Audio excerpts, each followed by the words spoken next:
രഹസ്യം. അധ്യായം 3. തിന്മയ്ക്കു പകരം നന്മയെ ആകർഷിക്കുക. ഇവിടെയാണ് പ്രശ്നം. മിക്കവാറും ആളുകൾ ചിന്തിക്കുന്നത് അവർക്ക് വേണ്ട എന്നാഗ്രഹിക്കുന്ന കാര്യങ്ങളെക്കുറിച്ചാണ്. എന്നിട്ട് എന്തുകൊണ്ടാണ് അവ വീണ്ടും വീണ്ടും സംഭവിക്കുന്നത് എന്ന് അവർ അത്ഭുതപ്പെടും. ആളുകൾക്ക് അവർ വേണമെന്നാഗ്രഹിക്കുന്ന കാര്യങ്ങൾ ലഭിക്കാത്തതിൻ്റെ ഒരേ ഒരു കാരണം അവർ വേണമെന്നാഗ്രഹിക്കുന്ന കാര്യങ്ങളെക്കാൾ വേണ്ട എന്നാഗ്രഹിക്കുന്ന കാര്യങ്ങളെക്കുറിച്ചാണ് കൂടുതൽ ചിന്തിക്കുന്നത് എന്നതാണ്. നിങ്ങളുടെ ചിന്തകളെ ശ്രദ്ധിക്കുക. നിങ്ങൾ പറയുന്ന വാക്കുകളെ ശ്രദ്ധിക്കുക. ഈ നിയമം പരിപൂർണവും കുറ്റമറ്റതുമാണ്. ഒരിക്കലും പിഴക്കില്ല. മാരകമായ പ്ലേഗിനേക്കാൾ രൂക്ഷമായ മനുഷ്യരാശി ഇന്നോളം കണ്ടിട്ടുള്ളതിൽ വെച്ച് ഏറ്റവും മോശമായ ഒരു മഹാവ്യാധി നൂറ്റാണ്ടുകളായി ഇവിടെ പടരുന്നുണ്ട്. അതാണ് എനിക്ക് വേണ്ട എന്ന് പറയുന്ന മഹാവ്യാധി. ആളുകൾ അവർക്ക് വേണ്ടാത്തതിനെക്കുറിച്ച് ചിന്തിക്കുകയും സംസാരിക്കുകയും പ്രവർത്തിക്കുകയും അതിൽ ശ്രദ്ധ കേന്ദ്രീകരിക്കുകയും ഒക്കെ ചെയ്യുന്നതിനാൽ ഈ മഹാവ്യാധി ഇവിടെ സജീവമായി നിലനിൽക്കുന്നു. പക്ഷേ ഈ തലമുറ ചരിത്രം തിരുത്തിയെഴുതാൻ പോകുകയാണ്. കാരണം നമുക്ക് ഈ രോഗത്തിൽ നിന്നും മുക്തി നേടാനുള്ള അറിവ് ലഭിച്ചിരിക്കുന്നു. അത് നിങ്ങളാണ് തുടങ്ങേണ്ടത്. വേണം എന്നാഗ്രഹിക്കുന്ന കാര്യങ്ങളെക്കുറിച്ച് ചിന്തിക്കുകയും സംസാരിക്കുകയും ചെയ്യാൻ തുടങ്ങുന്നതിലൂടെ നിങ്ങൾക്ക് ഈ പുതിയ ചിന്താ പദ്ധതിയുടെ വഴികാട്ടിയാകാൻ കഴിയും. പ്രശസ്ത എഴുത്തുകാരനും ആകർഷണ നിയമ വിദഗ്ധനുമായ ബോബ് ഡോയിൽ പറയുന്നു, നിങ്ങൾ ഒരു കാര്യത്തെ നല്ലത് എന്നാണോ മോശം എന്നാണോ നിരീക്ഷിക്കുന്നത് എന്നത് ആകർഷണ നിയമം പരിഗണിക്കുന്നില്ല. നിങ്ങൾ വേണം എന്നാഗ്രഹിക്കുന്നുവോ വേണ്ട എന്നാഗ്രഹിക്കുന്നുവോ എന്നതും പ്രശ്നമല്ല. അത് നിങ്ങളുടെ ചിന്തകളോട് പ്രതികരിക്കും. ഒരു കടബാധ്യതയുടെ കൂമ്പാരത്തെ നോക്കി നിങ്ങൾ വല്ലാതെ വേവലാതി അനുഭവിക്കുന്നുവെങ്കിൽ അതാണ് പ്രപഞ്ചത്തിലേക്ക് നിങ്ങൾ അയക്കുന്ന സിഗ്നൽ. ഞാൻ വന്നുപെട്ടിരിക്കുന്ന ഈ കടബാധ്യതയെക്കുറിച്ചോർത്ത് ഞാൻ വല്ലാതെ വിഷമിക്കുന്നു. നിങ്ങൾ അത് സ്വയം പറഞ്ഞുറപ്പിക്കുകയാണ്.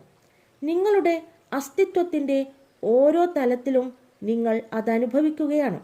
അതുകൊണ്ട് അതുതന്നെയായിരിക്കും ഇനിയും കൂടുതൽ നിങ്ങൾക്ക് കിട്ടാൻ പോകുന്നത്. ആകർഷണ നിയമം പ്രകൃതിയുടെ നിയമമാണ്. അത് സർവസമാനമാണ്. അത് നല്ലതെന്നോ ചീത്തയെന്നോ വേർതിരിച്ച് കാണുന്നില്ല. അത് നിങ്ങളുടെ ചിന്തകളെ സ്വീകരിക്കുകയും നിങ്ങളുടെ ജീവിതാനുഭവങ്ങളായി നിങ്ങളിലേക്ക് പ്രതിഫലിപ്പിക്കുകയും ചെയ്യും. ലളിതമായി പറഞ്ഞാൽ, നിങ്ങൾ എന്തിനെക്കുറിച്ചാണോ ചിന്തിക്കുന്നത് അത് ആകർഷണ നിയമം നിങ്ങൾക്ക് എത്തിച്ചു തരും. പ്രശസ്ത എഴുത്തുകാരിയും വ്യക്തിത്വ ശാക്തീകരണ പ്രചാരകയുമായ ലിസ നിക്കോൾസ് പറയുന്നു, ആകർഷണ നിയമം വളരെ അനുസരണശീലമുള്ളതാണ്. നിങ്ങൾ വേണമെന്നാഗ്രഹിക്കുന്നതിനെക്കുറിച്ച് ചിന്തിക്കുകയും പൂർണ്ണ മനസ്സോടെ അതിൽ ശ്രദ്ധ കേന്ദ്രീകരിക്കുകയും ചെയ്യുമ്പോൾ എല്ലായ്പ്പോഴും ആകർഷണ നിയമം കൃത്യമായും നിങ്ങൾ ആഗ്രഹിക്കുന്നത് നിങ്ങൾക്ക് നൽകും. നിങ്ങൾ വേണ്ട എന്നാഗ്രഹിക്കുന്ന കാര്യങ്ങളിലേക്ക് മനസ്സ് കേന്ദ്രീകരിക്കുമ്പോൾ ഞാൻ വൈകിയെത്താൻ ആഗ്രഹിക്കുന്നില്ല, ഞാൻ വൈകിയെത്താൻ ആഗ്രഹിക്കുന്നില്ല എന്നു നിങ്ങൾ പറയുന്നത് ആകർഷണ നിയമം ശ്രദ്ധിക്കുകയില്ല. അത് നിങ്ങൾ എന്തിനെക്കുറിച്ച് പറയുന്നുവോ അതിനെ സാക്ഷാത്കരിക്കുന്നു. അതുകൊണ്ട് അത് വീണ്ടും വീണ്ടും സംഭവിക്കുന്നു. ആകർഷണ നിയമത്തിന് വേണം എന്ന ആഗ്രഹം അല്ലെങ്കിൽ വേണ്ട എന്ന ആഗ്രഹം എന്ന വിവേചനമില്ല. നിങ്ങൾ എന്തിലെങ്കിലും മനസ്സ് കേന്ദ്രീകരിക്കുമ്പോൾ അത് എന്തു തന്നെയാകട്ടെ അതിനെ നിങ്ങൾ സാക്ഷാത്കരിക്കുകയാണ് ചെയ്യുന്നത്. നിങ്ങൾ വേണം എന്നാഗ്രഹിക്കുന്ന ഒന്നിൽ മനസ്സ് കേന്ദ്രീകരിക്കുമ്പോൾ ആ ശ്രദ്ധ മനസ്സിൽ നിലനിർത്തുമ്പോൾ ആ നിമിഷത്തിൽ പ്രപഞ്ചത്തിലെ ഏറ്റവും വിശിഷ്ടമായ ശക്തി കൊണ്ട് നിങ്ങൾ അതിനെ വിളിച്ചു വരുത്തുകയാണ്. അരുത്, വേണ്ട, ഇല്ല എന്നുള്ളതുപോലെയുള്ള നിഷേധാത്മകമായ വാക്കുകൾ ആകർഷണ നിയമം കണക്കിലെടുക്കുകയില്ല. നിഷേധാത്മകമായ വാക്കുകൾ നിങ്ങൾ സംസാരിക്കുമ്പോൾ ആകർഷണ നിയമം ഗ്രഹിച്ചെടുക്കുന്നത് ഇങ്ങനെയായിരിക്കും: ഈ വസ്ത്രത്തിൽ എന്തെങ്കിലും കറയാക്കാൻ ഞാൻ ആഗ്രഹിക്കുന്നില്ല. ഈ വസ്ത്രത്തിൽ എന്തെങ്കിലും കറയാക്കാൻ ഞാൻ ആഗ്രഹിക്കുന്നു. ഇനിയും കൂടുതൽ കറയാക്കാൻ ഞാൻ ആഗ്രഹിക്കുന്നു. മോശമായ രീതിയിൽ മുടിവെട്ടാൻ ഞാൻ ആഗ്രഹിക്കുന്നില്ല. മോശമായ രീതിയിൽ മുടിവെട്ടാൻ ഞാൻ ആഗ്രഹിക്കുന്നു. ഞാൻ വൈകിയെത്താൻ ആഗ്രഹിക്കുന്നില്ല. ഞാൻ വൈകിയെത്താൻ ആഗ്രഹിക്കുന്നു. അയാൾ എന്നോട് മോശമായി പെരുമാറണമെന്ന് ഞാൻ ആഗ്രഹിക്കുന്നില്ല. അയാളും വേറെ കുറേ ആളുകളും എന്നോട് മോശമായി പെരുമാറണമെന്ന് ഞാൻ ആഗ്രഹിക്കുന്നു. റെസ്റ്റോറൻറ്റിൽ ഞാൻ പറഞ്ഞുവെച്ച മേശ അവർ മറ്റാർക്കെങ്കിലും കൊടുക്കുന്നത് ഞാൻ ഇഷ്ടപ്പെടുന്നില്ല. റെസ്റ്റോറൻറ്റിൽ ഞാൻ പറഞ്ഞുവെച്ച മേശ അവർ മറ്റാർക്കെങ്കിലും കൊടുക്കുന്നത് ഞാൻ ഇഷ്ടപ്പെടുന്നു. ഈ പാദരക്ഷകൾ എൻ്റെ കാൽ വേദനിപ്പിക്കുന്നത് എനിക്കിഷ്ടമല്ല. ഈ പാദരക്ഷകൾ എൻ്റെ കാൽ വേദനിപ്പിക്കുന്നത് എനിക്ക് ഇഷ്ടമാണ്. ഇത്രയും കൂടുതൽ ജോലി എനിക്ക് ചെയ്യാൻ കഴിയില്ല. എനിക്ക് ചെയ്യാൻ കഴിയുന്നതിലും കൂടുതൽ ജോലി എനിക്ക് കിട്ടണം. പനി വരണം എന്ന് ഞാൻ ആഗ്രഹിക്കുന്നില്ല. പനിയും വേറെ കുറേ രോഗങ്ങളും വരണമെന്ന് ഞാൻ ആഗ്രഹിക്കുന്നു. തർക്കമുണ്ടാക്കാൻ ഞാൻ ആഗ്രഹിക്കുന്നില്ല. ധാരാളം തർക്കമുണ്ടാകണമെന്ന് ഞാൻ ആഗ്രഹിക്കുന്നു. എന്നോട് ആ രീതിയിൽ സംസാരിക്കുന്നത് എനിക്കിഷ്ടമല്ല. നിങ്ങളും മറ്റെല്ലാവരും എന്നോട് ആ രീതിയിൽ സംസാരിക്കണമെന്നാണ് എൻ്റെ ആഗ്രഹം. ആകർഷണ നിയമം നിങ്ങൾ എന്തിനെക്കുറിച്ച് ചിന്തിക്കുന്നുവോ അതിനെ നിങ്ങൾക്ക് കൊണ്ടുതരും. അത്ര തന്നെ. ആകർഷണ നിയമം എപ്പോഴും പ്രവർത്തിച്ചുകൊണ്ടിരിക്കും. നിങ്ങൾ വിശ്വസിച്ചാലും ഇല്ലെങ്കിലും മനസ്സിലാക്കിയാലും ഇല്ലെങ്കിലും. ആകർഷണ നിയമം എന്നത് സൃഷ്ടിയുടെ നിയമമാണ്. ക്വാണ്ടം ഫിസിക്സ് ശാസ്ത്രജ്ഞന്മാർ പറയുന്നത് ചിന്തയിൽ നിന്ന് പ്രപഞ്ചമുണ്ടായി എന്നാണ്. നിങ്ങളുടെ ചിന്തകളും ആകർഷണ നിയമവും വഴി നിങ്ങൾ നിങ്ങളുടെ ജീവിതം സൃഷ്ടിക്കുന്നു. ഓരോ വ്യക്തിയും അതുതന്നെയാണ് ചെയ്യുന്നത്. നിങ്ങൾ അതിനെക്കുറിച്ച് അറിയുമെങ്കിൽ മാത്രമേ അത് നടക്കൂ എന്നില്ല. നിങ്ങളുടെ ജീവിതത്തിൽ അതെപ്പോഴും പ്രവർത്തിച്ചു കൊണ്ടിരിക്കുകയാണ്. ചരിത്രത്തിൽ ഉടനീളം ഓരോ വ്യക്തിയുടെ ജീവിതത്തിലും അത് പ്രവർത്തിക്കുന്നു.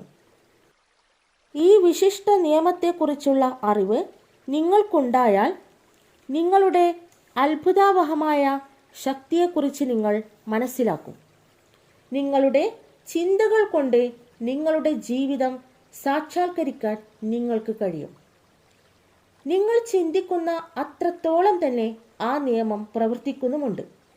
നിങ്ങളുടെ ചിന്തകൾ പ്രവഹിക്കുന്ന സമയത്തെല്ലാം ആകർഷണ നിയമം പ്രവർത്തിക്കുന്നുണ്ട്. നിങ്ങൾ ഭൂതകാലത്തെക്കുറിച്ച് ചിന്തിക്കുമ്പോൾ ആകർഷണ നിയമം പ്രവർത്തിക്കുന്നുണ്ട്. നിങ്ങൾ വർത്തമാനകാലത്തെക്കുറിച്ചോ ഭാവിയെക്കുറിച്ചോ ചിന്തിക്കുമ്പോൾ ആകർഷണ നിയമം പ്രവർത്തിക്കുന്നുണ്ട്. അത് ഇടതടവില്ലാതെ തുടർന്നുകൊണ്ടിരിക്കുന്ന ഒരു പ്രക്രിയയാണ്. ഒരു ബട്ടൺ അമർത്തി അത് നിലനിർത്താൻ കഴിയില്ല. അത് നിരന്തരമായി പ്രവർത്തിച്ചുകൊണ്ടിരിക്കും. നിങ്ങളുടെ ചിന്തകളെപ്പോലെ തന്നെ. നമ്മൾ അറിയുന്നുണ്ടെങ്കിലും ഇല്ലെങ്കിലും മിക്കവാറും ഏതു സമയത്തും നമ്മൾ ചിന്തിക്കുന്നുണ്ട്. നിങ്ങൾ ആരോടെങ്കിലും സംസാരിക്കുകയോ അവർ പറയുന്നത് കേൾക്കുകയോ ചെയ്യുമ്പോൾ നിങ്ങൾ ചിന്തിക്കുന്നുണ്ട്. പത്രം വായിക്കുമ്പോഴും ടെലിവിഷൻ കാണുമ്പോഴും കഴിഞ്ഞ കാലത്തെ ഓർമ്മകൾ അയവിറക്കുമ്പോഴും നിങ്ങൾ ചിന്തിക്കുന്നുണ്ട്. ഭാവിയിലെ കാര്യങ്ങളെക്കുറിച്ച് പദ്ധതിയിടുമ്പോൾ നിങ്ങൾ ചിന്തിക്കുന്നുണ്ട്. വാഹനം ഓടിക്കുമ്പോൾ നിങ്ങൾ ചിന്തിക്കുന്നുണ്ട്. കാലത്ത് എഴുന്നേറ്റ് തയ്യാറാകുമ്പോൾ നിങ്ങൾ ചിന്തിക്കുന്നുണ്ട്. നമ്മളിൽ പലരും ഉറങ്ങുമ്പോൾ മാത്രമാണ് ചിന്തിക്കാതിരിക്കുന്നത്. അപ്പോഴും ഉറങ്ങാൻ പോകുന്നതിന് മുൻപ് നമ്മുടെ മനസ്സിൽ അവസാനമുണ്ടായ ചിന്ത ഏതാണോ അതിന്മേൽ ആകർഷണ നിയമം പ്രവർത്തിക്കുന്നുണ്ട്. ഉറങ്ങുന്നതിന് മുൻപ് നിങ്ങളുടെ മനസ്സിൽ അവസാനം ഉദിക്കുന്ന ചിന്ത നല്ല ചിന്തയാവട്ടെ. ലോകപ്രശസ്ത ദാർശനികനും അഗാപ്പെ ഇന്റർനാഷണൽ ഫൗണ്ടേഷൻ സ്ഥാപകനുമായ മൈക്കിൾ ബെർണാഡ് ബെക്ക്വിത്ത് പറയുന്നു, സൃഷ്ടി എപ്പോഴും സംഭവിച്ചുകൊണ്ടിരിക്കുന്നുണ്ട്. ഒരു വ്യക്തിയുടെ മനസ്സിൽ ഒരു ചിന്ത അല്ലെങ്കിൽ ചിരസ്ഥായിയായ ഒരു ചിന്താരീതി ഉണ്ടാകുമ്പോൾ അയാൾ ഒരു സൃഷ്ടി പ്രക്രിയയിൽ ഏർപ്പെടുകയാണ്. ആ ചിന്തകളിൽ നിന്ന് എന്തെങ്കിലും ഒന്ന് സാക്ഷാത്കരിക്കും. ഇപ്പോൾ നിങ്ങൾ ചിന്തിക്കുന്നത് നിങ്ങളുടെ ഭാവി ജീവിതം നിർമ്മിക്കുന്നതിനെ പറ്റിയാണ്. നിങ്ങളുടെ ചിന്തകൾ കൊണ്ടാണ് നിങ്ങൾ ജീവിതം രൂപപ്പെടുത്തുന്നത്.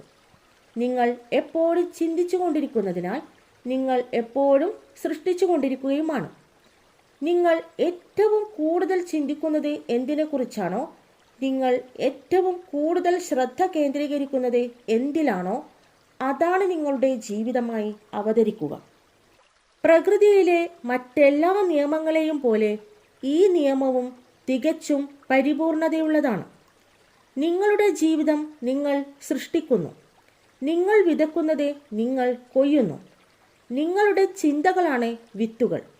എന്ത് വിളവാണ് നിങ്ങൾക്ക് ലഭിക്കുക എന്നത് നിങ്ങൾ വിതയ്ക്കുന്ന വിത്തിനെ ആശ്രയിച്ചിരിക്കും. നിങ്ങൾ അസംതൃപ്തി പ്രകടിപ്പിക്കുകയാണെങ്കിൽ ആകർഷണ നിയമം അസംതൃപ്തി ഉണ്ടാക്കുന്ന കൂടുതൽ സന്ദർഭങ്ങളെ അതിശയോക്തിയുടെ നിങ്ങളുടെ ജീവിതത്തിലേക്ക് കൊണ്ടുവരും. മറ്റാരെങ്കിലും അസംതൃപ്തിയോടെ സംസാരിക്കുന്നത് നിങ്ങൾ കേൾക്കുകയാണെങ്കിൽ, അതിൽ ശ്രദ്ധ കേന്ദ്രീകരിക്കുകയാണെങ്കിൽ, അതിനോട് യോജിക്കുകയോ അനുഭാവം പ്രകടിപ്പിക്കുകയോ ചെയ്യുകയാണെങ്കിൽ, ആ നിമിഷത്തിൽ അതുപോലെ അസംതൃപ്തി ഉണ്ടാക്കുന്ന കാര്യങ്ങളെ നിങ്ങൾ നിങ്ങളിലേക്ക് തന്നെ ആകർഷിക്കും. നിങ്ങൾ നിങ്ങളുടെ ചിന്തകളെ എന്തിലേക്ക് കേന്ദ്രീകരിക്കുന്നുവോ അതിനെ നിങ്ങളിലേക്ക് പ്രതിഫലിപ്പിക്കുക മാത്രമാണ് ഈ നിയമം ചെയ്യുന്നത്. അതിശക്തമായ ഈ അറിവുണ്ടെങ്കിൽ നിങ്ങൾ ചിന്തിക്കുന്ന രീതിയിൽ മാറ്റം വരുത്തിക്കൊണ്ട് നിങ്ങളുടെ ജീവിതത്തിലെ ഏത് സാഹചര്യത്തെയും ഏത് സംഭവത്തെയും നിങ്ങൾക്ക് പരിപൂർണമായി മാറ്റിയെടുക്കാനാവും. പ്രശസ്ത അധ്യാപകനും സെന്റർ പോയിന്റ് റിസർച്ച് ഇൻസ്റ്റിറ്റ്യൂട്ട് സ്ഥാപകനുമായ ബിൽ ഹാരിസ് പറയുന്നു, ഞാൻ നടത്തുന്ന ഒരു ഓൺലൈൻ കോഴ്സിൽ റോബർട്ട് എന്നു പേരായ ഒരു വിദ്യാർത്ഥി ഉണ്ടായിരുന്നു. കോഴ്സിൻ്റെ ഭാഗമായി ഞാനുമായി ഇമെയിലിൽ ബന്ധപ്പെടുവാനുള്ള സൗകര്യം ഉണ്ടായിരുന്നു. റോബർട്ട് ഒരു സ്വവർഗ അനുരാഗിയായിരുന്നു. അയാളുടെ ജീവിതത്തിലെ ദുഃഖകരമായ യാഥാർത്ഥ്യങ്ങളെക്കുറിച്ച് ഇമെയിൽ വഴി എനിക്ക് വിവരിച്ചു തരാറുണ്ട്. ജോലിസ്ഥലത്ത് അയാളുടെ സഹപ്രവർത്തകർ സംഘം ചേർന്ന് അയാളെ ശല്യപ്പെടുത്താറുണ്ട്.